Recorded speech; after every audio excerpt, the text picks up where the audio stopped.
When you start working on a website, it doesn't take long before you're hit with the usual two suspects, Wix and Squarespace. They're everywhere. You've probably seen their ads, their influencers, and their perfectly polished templates. They both claim to make building a website easy, no coding required. And honestly, they're not lying, but once you start actually digging into them, playing with the tools, customizing the layout, dealing with real-world needs, it becomes clear that they're built for two very different types of people. Just a quick heads up before we get started, I've put affiliate links in the description for everything we're covering today. If you use them, I earn a commission at no extra cost to you, which helps support the channel. Now, Wix is what I'd call a do-it-yourself to the core kind of builder. You get a blank canvas and can move stuff wherever you want. Text, images, buttons, videos, the whole lot. Nothing's locked in place. It gives you full creative control down to the finest detail. And that sounds great until you realize that with total freedom comes the very real possibility of designing a website that looks like it was built in a rush during a caffeine-fueled all-nighter. It's not that Wix makes it hard, it just doesn't protect you from your own bad design choices. It's the digital equivalent of giving someone a room full of paint and saying,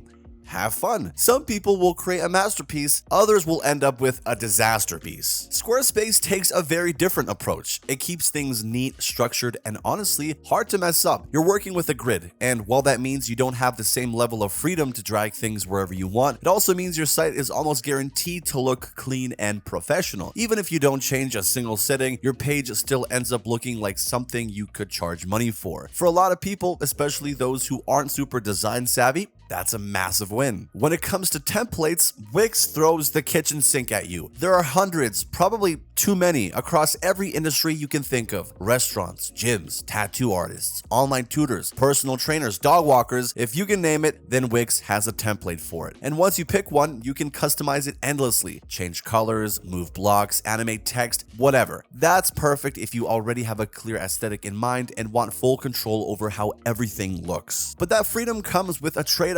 Sometimes you'll spend way too long adjusting tiny elements trying to make things align or look consistent. Not all templates are equally polished either. Some feel modern and sleek, while others feel like a holdover from 2014. You have to do more of the work to make it look good. Squarespace doesn't give you nearly as many templates, but the ones they do offer are curated. You can tell they've been designed with purpose. They're modern, cohesive, and lean heavily into minimalism. Even if you don't touch a single font or layout setting, your site will still come out looking clean and intentional. That's why it's become such a go-to for creatives, photographers, writers, designers, architects. People who care about how things feel visually tend to flock to Squarespace. Now let's talk features. Both platforms cover the basics: blogs, e-commerce, appointment bookings, contact forms, email, capture, you name it. But again, how they go about it is different. Wix leans heavily on its app market. You want marketing? There's an app. You want a membership portal or live chat? There's an app. It gives you tons of flexibility, but it also means you're often stitching things together from third-party tools. It works, but it doesn't always feel seamless. Squarespace takes the built-in route. Most features you'll need are already there and designed to work together smoothly. You don't have to go hunting for plugins or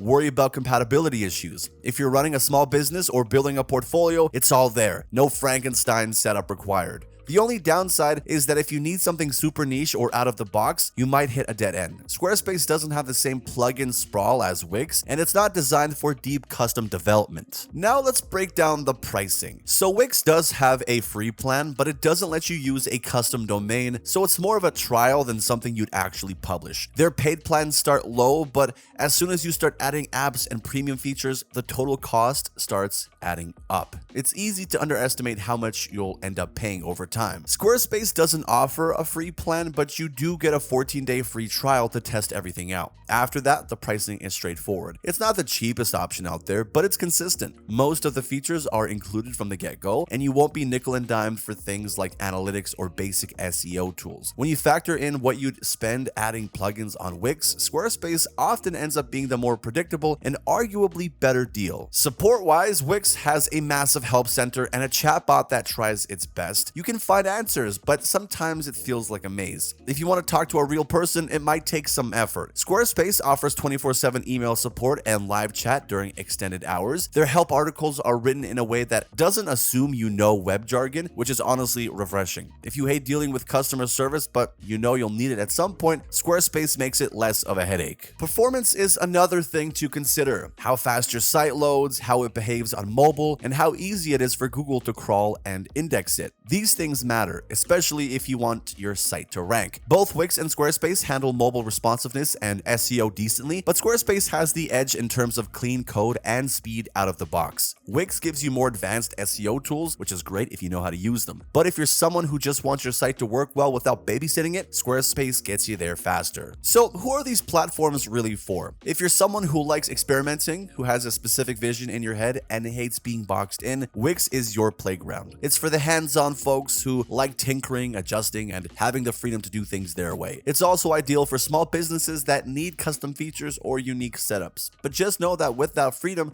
comes more responsibility. You're going to be doing more of the lifting yourself. Squarespace is for people who want a site that looks good right out of the box. It's for creatives, solo entrepreneurs, and anyone who just wants to focus on content or visuals without spending hours obsessing over layout details. It doesn't offer the same level of customization as Wix, but that's kind of the point. You don't need it to. It's designed to be beautiful with minimal effort. At the end of the day, it's not about picking the better platform, it's about what kind of builder you are. Wix is freedom with flexibility, Squarespace is simplicity with polish. They both get the job done, just in very different ways. And that just about wraps up today's video, ladies and gentlemen. If you have any further questions for me, do not hesitate to leave them in the comment section down below. If you enjoyed today's video, consider liking and subscribing to the channel, and don't forget about those deals that I mentioned earlier on in the video. And before you go, you'll find the affiliate links for everything we covered down below. If you use them, we earn a commission at no extra cost to you, which helps support the channel. At any rate though, thank you all so much for watching as always, and until next time, well, take care.